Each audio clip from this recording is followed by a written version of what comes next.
दोस्तों, क्या आप जानते हैं यूके की क्वीन विक्टोरिया का इंडियन सर्वेंट अब्दुल करीम के साथ अफेयर चल रहा था। पर क्या ये सच है? ये तो आपको तभी पता चलेगा जब आप ये वीडियो एंड तक देखोगे।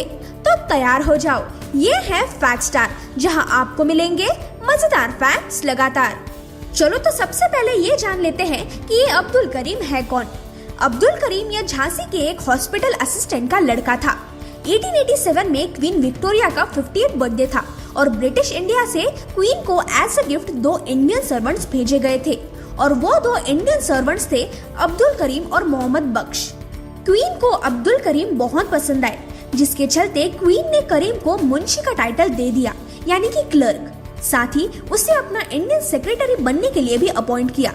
इतना ही नहीं, क्वीन ने करीम को बहुत सम्मान दिया और इंडिया में उसके लिए एक जमीन भी खरीद के दिया। लेकिन क्यों? ऐसा क्या बॉन्ड था क्वीन विक्टोरिया और अब्दुल करीम में? करीम ने क्वीन विक्टोरिया के आखिरी 14 सालों के शासनकाल में उनकी सेवा की थी।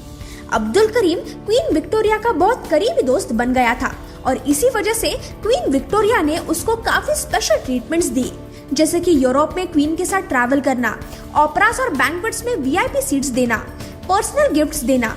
इतना ही नहीं, क्वीन विक्टोरिया ने पेड आर्टिस्ट को बुलाकर करीम के पेंटिंग्स भी निकलवाए थे।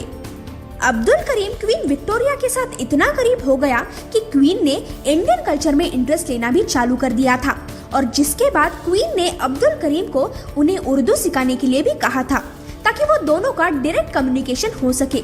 अब्दुल करीम पहले सर्वेंट थे जो कि बहुत जल्दी मुंशी और इंडियन क्लर्क के पोस्ट पर प्रमोट हुए थे।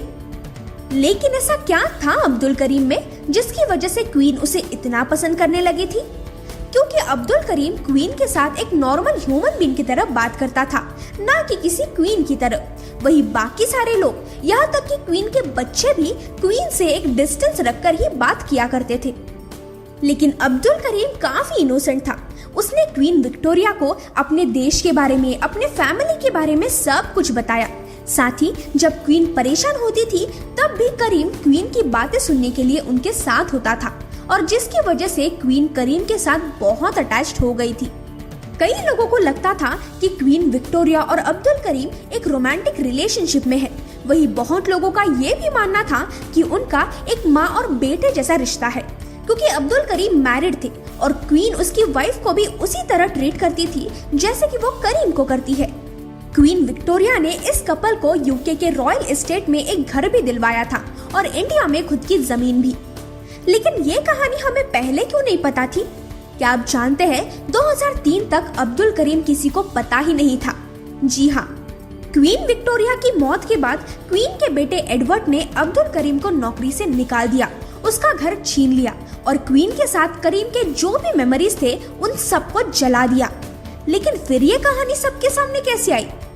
2003 में इंडियन जर्नलिस्ट शबानी बासु ने ये नोटिस किया कि क्वीन विक्टोरिया की बहुत सारी पेंटिंग्स में एक इंडियन सर्वेंट भी है, जो कि सर्वेंट जैसे तो नहीं लग रहा। फिर शबानी बासु ने अगले 5 साल इस पर बहुत रिसर्च किया और तब उन्हें कुछ ऐसे जर्नल्स मिले जो कि किसी ने भी ओपन तक नहीं किए थे और वो सही सलामत भी थे, क्योंकि वो क्वीन विक्टोरिया ने उर्दू में लिखे थे और जिनमें उन्होंने करीम के बारे में बहुत कुछ लिखा था। इस सब का रेफरेंस लेके जर्नलिस्ट शबानी बासु ने 2010 में इस स्टोरी पर बेस्ड एक बुक रिलीज की, जिसका नाम था विक्टोरिया एंड अब्दुल, और 2017 में इसी नाम से एक मूवी भी बनाई गई थी और इसी तरह ये आइकॉनिक कहानी पूरी दुनिया तक पहुंची। क्या आपने ये मूवी देखी है? मुझे कमेंट्स में जरूर बताना। तो मिलते हैं अगले वीडियो में। Till then, bye bye.